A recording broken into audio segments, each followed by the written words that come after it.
Bonsoir, bonsoir, bonjour. C'est Congo News 24.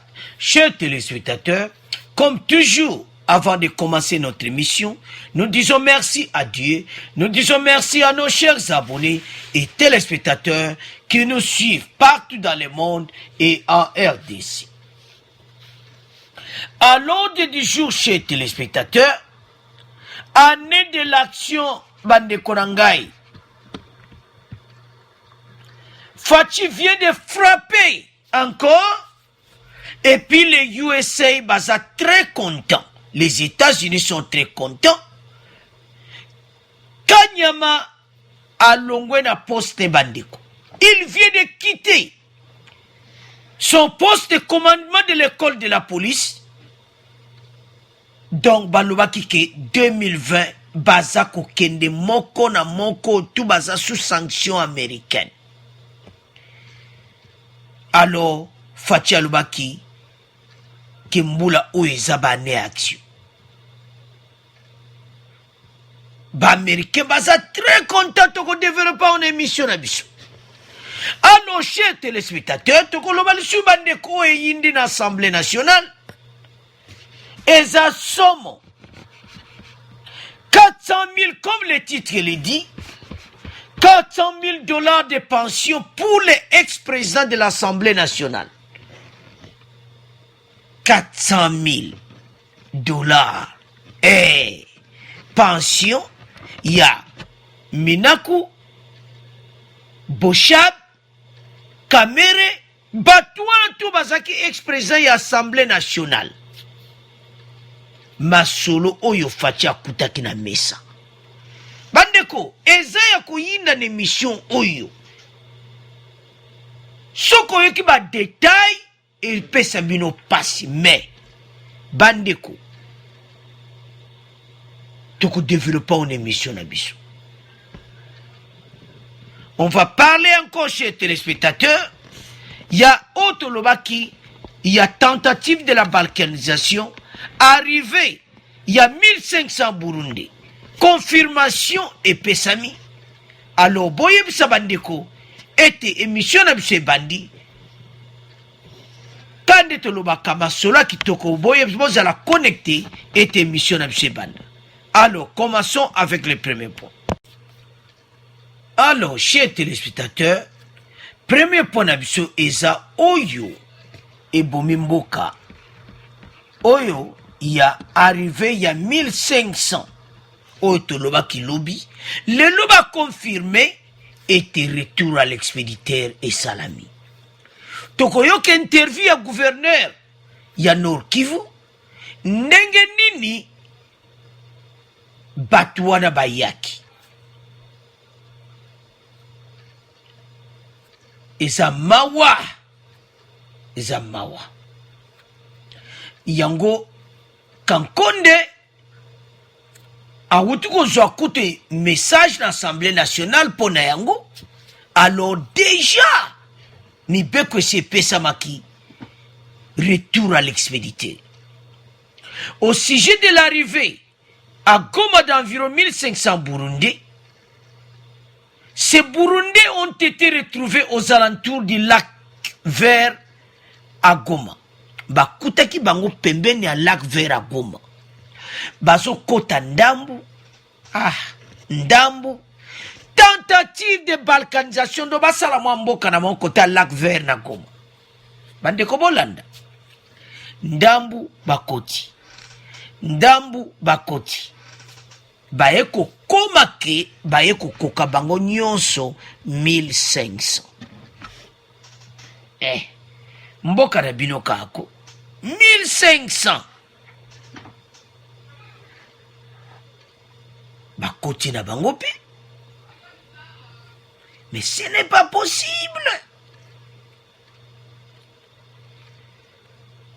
Basali bango recensement bakanga ki bango bandeko ndebo mwana émission alobinde tolobaki. Batsungsa ki bango. Selon les informations rapportées par la présidence de la République, parce que présidence a reporté en nyonso. Fachi batoyo bakoko sakana RDC le suti. place te bandeko. Bayaki ndambo. Ils sont arrivés par petits groupes dans la ville jusqu'à constituer une communauté d'environ 1500 individus. Certains seraient éparpillés dans la ville d'après la même source. Police a banni que ça la recherche. Se retrouver près du lac Véron était identifié par la Direction Générale des Migrations. Ah, DGM. Moussala Kitoko, DGM. En situation irrégulière, ils sont portés de les laisser passer, expiré depuis 1 an. Bande Kobolanda. Bazaki na ba laisser passer na bango. Ba laisser passer wana donc basi basali inane. Ah. RDC. Zamawa. Donc basi basali inane. Donc, na mars année passée, le gouvernement changé. Les Rwanda nous fati à Kotisika, na mois de mars 2019. Volanda bandeko histoire li solo. 2019 na mars bakoti. Ndambu. Omindeka watu bakatsa mayuyati. Hein? Bo comprendre kaka. Mais bayaki na laisser passer, basengi ba laisser passer donc ndambu baye ba laisser passer bakozonga na bango. Bakozonga na bango Burundi. Bazongite musuba koti. Donc les bayaki c'est le kola asile politique moko boy. Donc c'est l'homme manœuvre moko boy. Alors semaine passée ba musuba bandi kolanda. Babani ko kanga bango ko luka bango na kati ya ville. Interroger ce sujet burundais affirme être à la recherche d'un asile politique. Balubo biso ya kitolu ka asile politique ya to umelime comment. Boyaki depuis une année, bovanda wape déjà et puis bande ko na musu baza kolanda. Tentative de la balkanisation. Yango ba solo otolobaka depuis kala batu ya Ruberu wana batu na bango nyonso bazo tenter kokota na RDC. Ces clandestins organisent nuitamment des cultes religieux. Ils portent des insignes religieux catholiques, chapelets et autres pagnes frappés d'effigies de la Vierge Marie, mais organisent un culte religieux au contour flou, explique une note de la direction de presse de la présidence. Ah! Fatia Zosala Salam, bata présidence, na deuxième don, Mbazo Sala Kitoko. Alors, selon le message de la présidence, Bandeko Bolanda, Yemo Koutou ministre de décentralisation à Moniangouti. Ah, Ruberwa, Oyaika Komema Biso Batu, Osala balkanisation na you. Donc Ruberwa Kouta Ater Yemo Koutou. Aïe, donc président Yemo Kouta Barema Solango. Depuis à côté batuna ya année passée, au moins qu'à Fatia Kota qui s'y année passée na mars, allez. Bazako ya na maboke dam. Au moins la baola tababa puta, na ba chapelet ya Vierge Marie. Ah! Chapelet et autres pagnes frappés d'effigie de la Vierge Marie, mais s'organise un culte religieux au contour flou. Alors, baye ko retrouver bango na autour à lac vert na Kivu. Ba paniko kota déjà na kati ya ba ville. Ti baye koma na Goma, plusieurs questions restent à sur ce sujet parce que entre na bango itinéraire na bango ezaki mon boulot bandeko. Alors, citation oyo Toyoka interview ya gouverneur bon to continuer mission na biso parce que za mawa komona ke batu oyo baza ko entrer illégalement na kati ya RDC eza vraiment ko déstabiliser mboka na biso alors to kondima lisu makambo yoti alors toyoka interview bon to continuer mission na biso. Moi, je ne souhaiterais pas parler de l'expulsion. On a juste renvoyé la population de la République burundaise qui s'était établie à Goma d'une façon régulière. Comme vous le savez, la province du Nord Kivu n'a pas de frontière directe avec le Burundi. Et s'il faut examiner les irrégularités au niveau de l'immigration, c'est avec les frontières de Kavivira, du Sud Kivu, où ces populations étaient passées. C'est la raison pour laquelle nous avions décidé d'abord de les renvoyer au Sud Kivu, et j'ai appris que les autorités du Sud Kivu les ont conduits vers la frontière entre la République démocratique du Congo et le Burundi. Et comme vous le savez, chaque pays a ses lois, mais les règles sur l'immigration sont presque les mêmes. On ne peut pas accepter qu'environ 1500 personnes s'établissent dans une entité sans aucun document et sans motif valable. Mais qui étaient ces gens? Étaient-ce des réfugiés? Quel était leur statut? Non, sur le plan des droits internationaux, jusque-là, ils ne sont pas des réfugiés. Ce sont des gens, soit ils sont passés par la frontière de Kavivira avec des documents d'entrée au Congo pour une durée de 2 ou 3 mois, et après, ils ont décidé de prolonger soit leur séjour à la République démocratique du Congo. Ils se disent d'une secte religieuse qui est en dissidence avec l'Église catholique au Burundi, et malheureusement pour eux, ils commençaient à dire que la République démocratique du Congo, c'est leur terre promise, ce qui a énervé d'abord beaucoup de gens à Goma, au Nord Kivu, vu l'histoire de la région, parce qu'en fait, jusqu'aujourd'hui, nous sommes en train de payer les conséquences au niveau sécuritaire de la présence des réfugiés rwandais de 1994. Et donc, comme autorité publique, nous avions aussi la responsabilité de protéger ces personnes, parce qu'en fait, l'opinion au Nord Kivu est tellement hostile à leur présence, surtout qu'ils sont arrivés à Goma sans aucun motif valable, mais aussi sans document. Savez-vous si parmi eux, il y avait des gens impliqués dans les coups d'État manqués au Burundi? Parce qu'on dit que les services de sécurité en auraient identifié certaines. Personnellement, nous n'avions pas pu mettre beaucoup de temps pour savoir qu'est-ce qui a fait quoi au Burundi, mais nous avions constaté qu'il y a quand même des enfants qui ont été séquestrés par des personnes adultes et les transformés en des réfugiés inédits, parce que j'ai reçu quand même beaucoup d'appels des familles burundaises qui réclamaient leurs enfants, soit une maman qui est restée au Burundi où le mari a pris des enfants sans leur consentement. Ça a été quand même pour nous une situation inquiétante. Je crois qu'il y a de quoi douter à ce point-là si on doit considérer que tous ces enfants n'avaient pas de problème sur leur sol au Burundi, mais qui sont contraints de vivre la clandestinité à République démocratique du Congo. Alors, chers téléspectateurs, nous avons suivi. Batu oyo ba prepara dia makamu na bango komba katoliki ba wuti kuna na ngambo bayi. Biso toko ondima lisu bato te ba kop na mayo ko simbati. Parce que ye ministre ango ya décentralisation Ruberwa ayebaki ba kop oyo. Tentative de la balkanisation. Bayaka depuis une année. Alors ndamunda bakoko yale ba ko repérer groupe a suko bakoti ba dia ba totalité 1500 total. Tozokende wapi? Bazolo bapeke RDC sa terre promise. Terre promise ya ba mama obino mobomba ki na RDC ko. Terre promise o wapi? Bozonga kuna. Na l'era Fachi Black Tea. Albaki année 2020, année de l'action. Bandeko, si vous suivez très bien, présidence, Badju Basous Nyonso ba conseiller à Fachi. O baza en charge na ba matière wana. Travailler ensemble avec ministre. Yango mone Fachi qui très intelligent.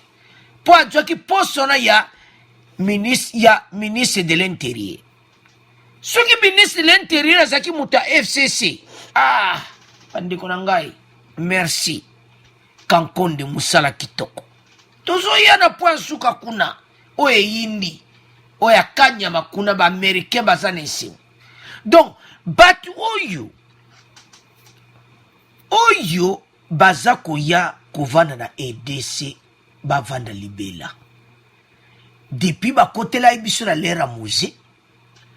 Nzoka ne bayaka bamdo ndebu wano bo moni bo ba mususu.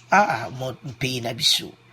yango zomba groupe armé tondi na est yoka question batuni ke bamusuku tentative a coup d'état na Burundi na kati na bango balata mpe baputana bachapele ya catholique oyo les catholiques burundais baye na bango ka basa 3 mois bayaki na laisser passer bandeko bakotaki bene na laisser passer me bazonga te recherche baye kuta bango kota lac vert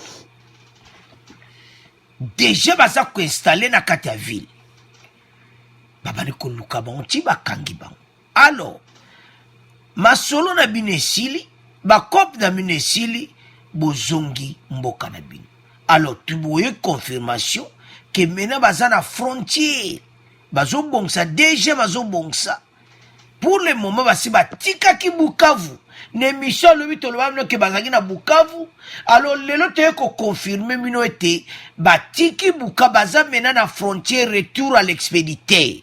Merci son excellence Félix Tshisekedi, merci pour la mosala kitoko tokos donc bazongi Burundi. Alors comment le Canada deuxième point d'abso bandeko. Alors chers téléspectateurs, comme le titre le dit, plus de 400 000 $ de pensions annuelles pour des ex-présidents de l'Assemblée nationale et du Sénat. Bandeko sekelo ebimi ndenge nini? Eza patient. Bandeko. Ils étaient 5 ce lundi 16 mars. Présents pour recevoir les hommages dus à leur rang à l'occasion de la rentrée parlementaire. Nde bozomona bango wana batandami. Bayaki comme bazaki ba ex-assemblée nationale alors batandami wana.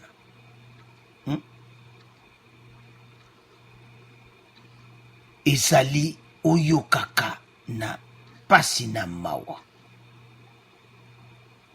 Na 5 wana do 4 oboso mona bazali ba ex-président de l'Assemblée nationale.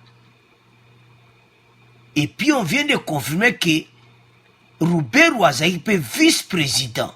Ah Nzambe. Oh mboka na biso. Alors les amis, chers téléspectateurs,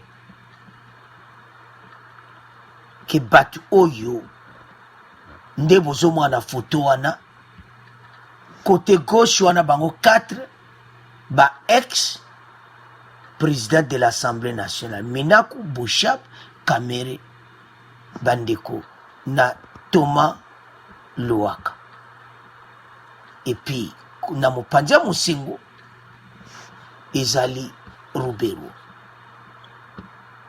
Le collège est rentré, ba bengisaki bango. Pour bango pe bazalaki na Assemblée nationale. Ah, ils a passé. 400 000 $, dossier Fatia Koutaki na mesa. Que bango pension na bango ezandingi wana. Banane ba votaki yango. La Kabylie, Assemblée nationale na yi. En juillet 2018, alors que le pays se prépare à voter, avec 2 ans de retard, tout aussi sujeté à caution le pouvoir kabyliste, Obi Minaku gère alors le perchoir de l'Assemblée nationale. Donc Obi Minaku a passé une loi taillée sur mesure pour Joseph Kabila, portant statut des anciens présidents de la République élus et confectionnée pour assurer les arrières du président de l'époque. Basi un peu loi moko passé que batouana nyonso akala. Bakozwa bambongo 400 000 $ à pension. Yemoko autorité morale pe na kata ba loi na ba votaki na 2018 ya kozwa kutu koleka bango.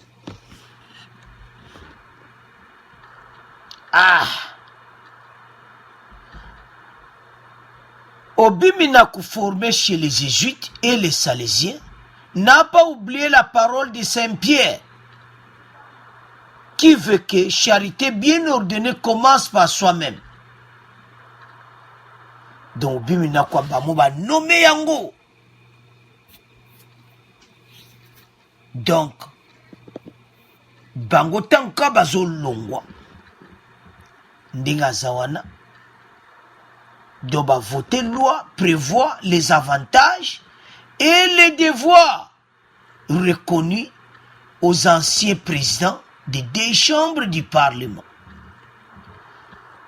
L'article 19 de cette loi énumère les avantages dont pourront jouir ces anciens présidents de l'Assemblée nationale et du Sénat. Indemnité mensuelle, indemnité de logement, prise en charge de la sécurité, passeport diplomatique, son conjoint et ses enfants mineurs, un vol en business class pour lui, son conjoint, ses enfants mineurs, des soins de santé pris en charge par le trésor public, au pays ou à l'étranger, pour lui, son conjoint et ses enfants mineurs, des véhicules renouvelables une fois. Bandeko, à part 400 000 $, wana mbongo, baksa siko indemnité de logement. Nzambe, na kwa kuko tanga ote. Donc, si on va voyager à l'étranger, trésor public a foutu la bango business class. Na yina conjoint na banana yi. Prise en charge par le trésor public. Bas soins de santé à l'étranger, trésor public a vous en charge. Yango peuple congolais a souffrir. Oui, biko, balakabili bazape na batu mabe bandeko nanga. Bazape na batu moko elomukuna mutema mabe ya ndenge nini. Mutema mabe ya ndenge nini oyo. Et puis Kamere a yibite masolo wana ezawana. Yango Kamere bazomone mystique. Bino boye bokoti boye na fachi. Bokoti ba dossier aboyi. Kamere aza kwa appuyer ba dossier wana. Parce que Kamere yepe azozwa 400 000 $ wana mokolo ya kolongwa.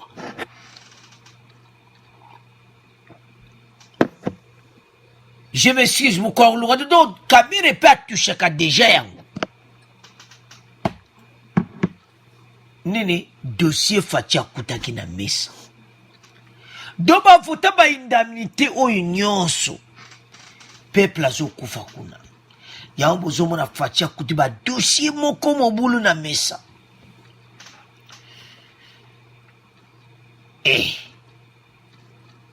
400 000 $ na mutu moko. Donc Kamere nde azawana pension na yi deje ko baksama na 400 000 $ wana. Ondenga azalaki ex-président de l'Assemblée nationale. Ki bato yo. Obimi ndaku ndenga azawana azojwaka 400 000 $ na be indemnité nyonso. Basinyaka yango. Bon comprendre sikoyo. Makamba sinyaki na Assemblée nationale. Ce qu'on fait à Kolongola ngobote na démocratie, il faut Assemblée nationale ou ba longola yango. Mais tala bino moko. Sekele ekobima leba honorer bango ekobima ke bango pension na bango za 400 000 $. Mbula bobimba.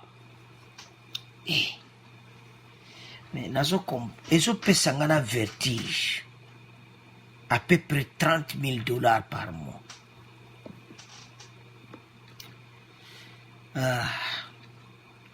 Yango bozo mona que peuple azo souffri batu oyo basala décret voté par Minaku yango ezosenga yango moni bawelaki assemblée nationale ezala bato bauta majorité na FCC po tango dossier ekwea na mesa parce eza likama balar yango bazowelela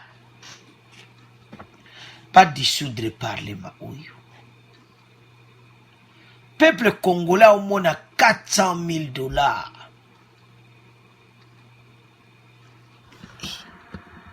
Ndeko na ngai eza mobulu te batandami mpe wana kaka bango mpe na ex vice président neti Rubero azalaki vice président ya assemblée nationale. Oh RDC na ngai na bata sena bato wana nyonso tozokende wapi tozozonga wapi? Eza mobulu bandeko.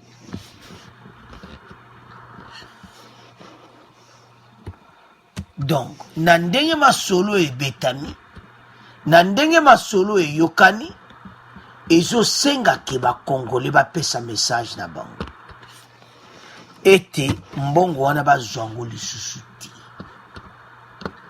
soki babaneja kozwango ndambu par mois trésor public akata yango bakongole baboyi bakongole balobi no ke mbongo wana eleki ebele peuple azosouffrir.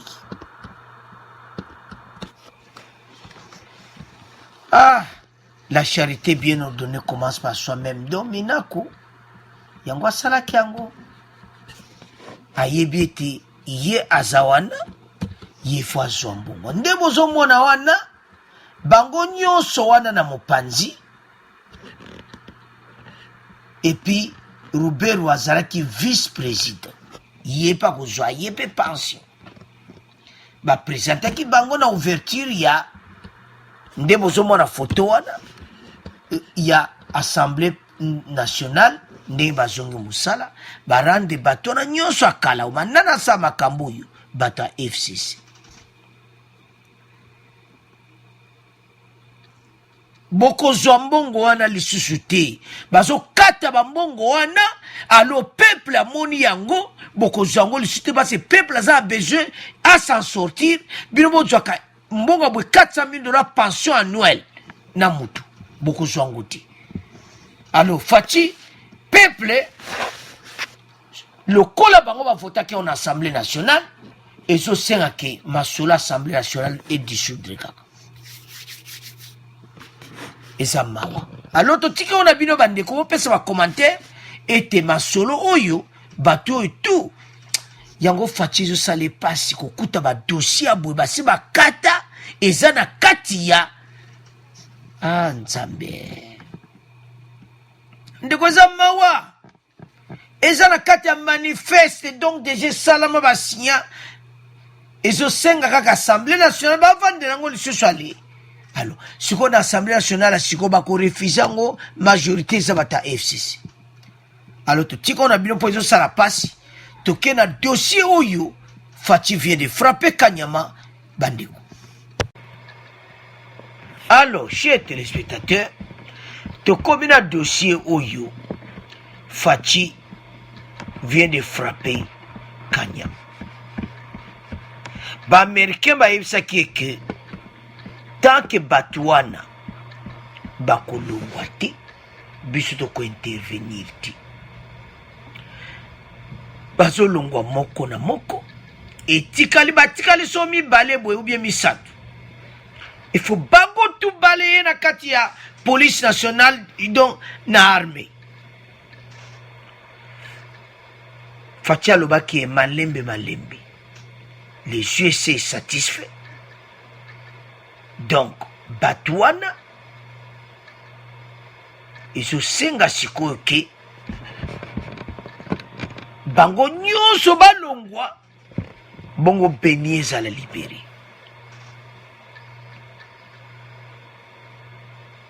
Kankonde asignaki yango message Et ça qui est clair que Kanyama a Longwe n'a postulé à commandement de l'école de police pour être remplacé par le commissaire supérieur principal El Boleya Mayenge Pierre. Donc El Boleya a remplacé.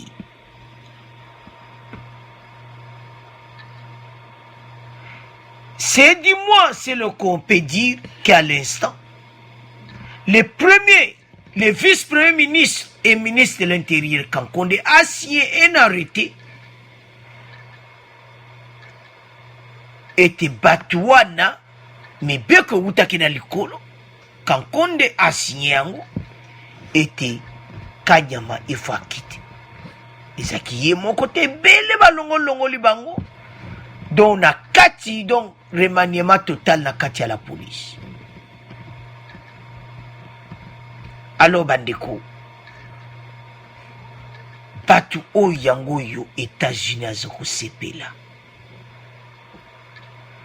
Les GC satisfaits était masolo sur banda pena kotambola. Masolo ya est passe déjà mi balé balongo et tikali mi satouana. Tokotanga komote bo comprendre kabo ibi bango.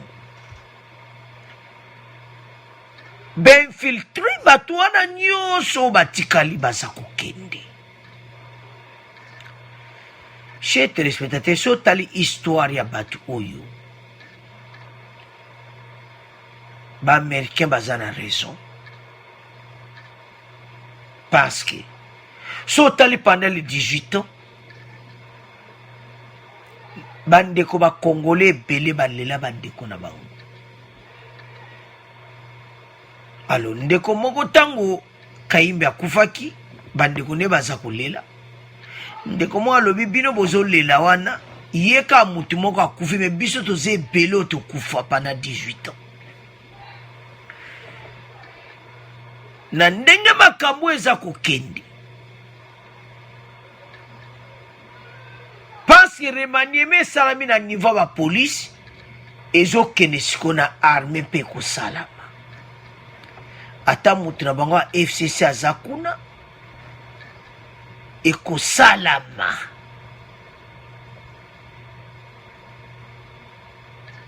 Parce que so tali lelo. Et ça EDC pour la libérer, il faut battre tout ballon. Je me souviens, ndenge bazai ko boma batu na la police nationale na l'era Kanyama.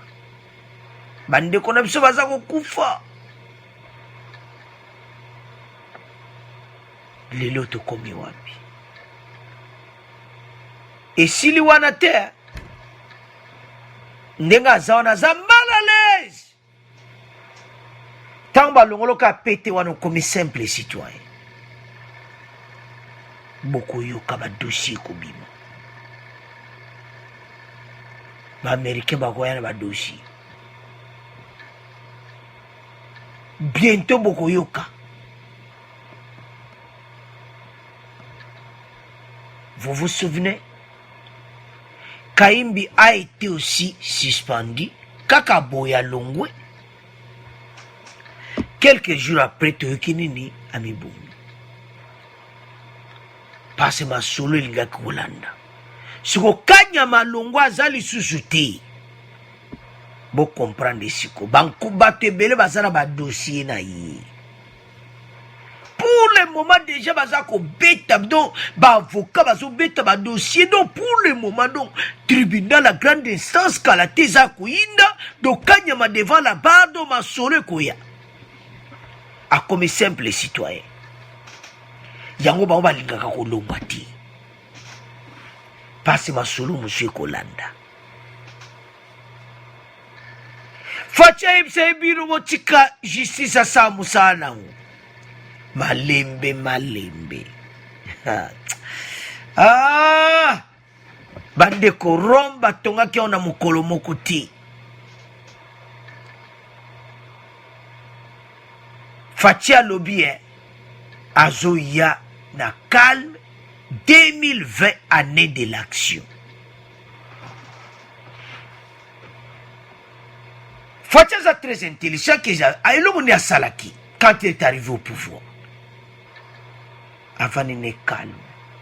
Ah, Fachaza Salaki le côté, à côté du pouvoir, Kabila a une décision. Bozo comprendre ma solo en côté. Ce qui vont comprendre ma solo wana bande konanga. Beaucoup le wabongote. Dans ce chez téléspectateurs, vous avez suivi Frank Diongo. Frank Diongo a loba kiboui. Que c'est graduellement dans la politique ce que Fachi fait malembe. Et puis pour le moment, tout le monde a sur la doute que Fachi prend des décisions où ils sont clairs. Tato ndenga pikama. Ba epe ba longoli. Et puis ba prononcer ngona kankondi.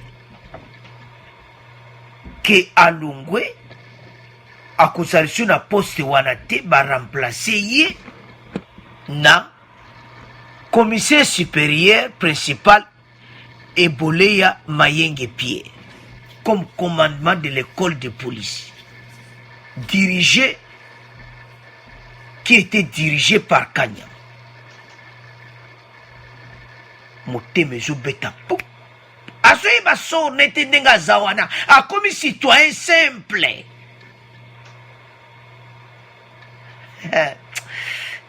Masolo kalati boko yoka. Yango bamba lika kolongwa te. Tanga so longwa masolo monsieur Zolanda ye. Bande konangai. Tozana présent oyo azama yeli. Parce que ce qu'on brutaliser qui batu oyo. Mbele tento koma place tout ça oyo ti. Bon comprendre ma solo.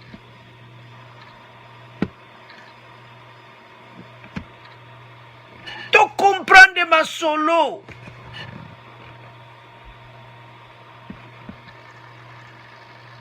Batu yo baza très très au balobaka. Na ebite so moni na koloba. Basama yele mingi batu wana nyoso ya kutaki ya la kabili. Babanda deja manevre ya kutamsa mboka na marke na bango. Njoka nde fachie asaki mayele na bango. Abi batu funa kena bango malembe. Omoni masolo esili. Moko aza kukende epi bako sila. Aloba ndeko kande toloba kete Fachi asala musanto tikango na bino bo komante eloko nini koyela Kanyama après. Parce qu'il y a comme simple citoyen. Tout tika on a bino, tout comment le cana résumé mission na biso. Alors, chers téléspectateurs, toujours résumé mission na biso. Premier point, tout l'objectif confirmation par le gouverneur na Nord Kivu était batouan ezaki tentative mobo baya kovanda na mboka na biso de tentative d'autoloba ke balkanisation. Alors déjà président Sasaki alerté. Donc Facha donc yemo comme tiana batunayi. Bon comprendre que dossier ou taki na présidence. Alerté kankonde décision tia bango na mbala moko pour le moment DGM a même bango na bazana frontière na Burundi bazo préparer ndeni bazo kota bake Bujumbura. Eza ya kuyinda ese yindi bandeko bolandi wana. Deuxième point, et c'est autour de 400 000 $ pension annuelle. Il y a un ex-président de l'Assemblée nationale. Mbongo ngoka ya binote. Ba Congolais ba liya ba jelo kuti. Facha kuti grand dossier na mesa ba siya déjà voté par l'Assemblée nationale où ezaki dirigé na Minako. donc eza mawa alors ezosengaka peuple akoma bamessage bato wana nyonso bazwa mbongo wana $400,000 te epuis ekoleka na bamedia na biso ekozala koyinda bopartage yango na bafacebook bato wana bazwa mbongo wana te faci donc azwa badesizio bato oyo bakozwa lar wana te alors po ya suka toclotire ete Kanyama masolo esili siko suite na ye ya Kanyama ekozala nini parce kala te ba dossier monsieur kolanda ye akomi simple citoyen alors kande to yebisaka bino tokomi na fait émission bo abonner massivement bo supporter biso to la bébé émission kitoko au revoir à la prochaine.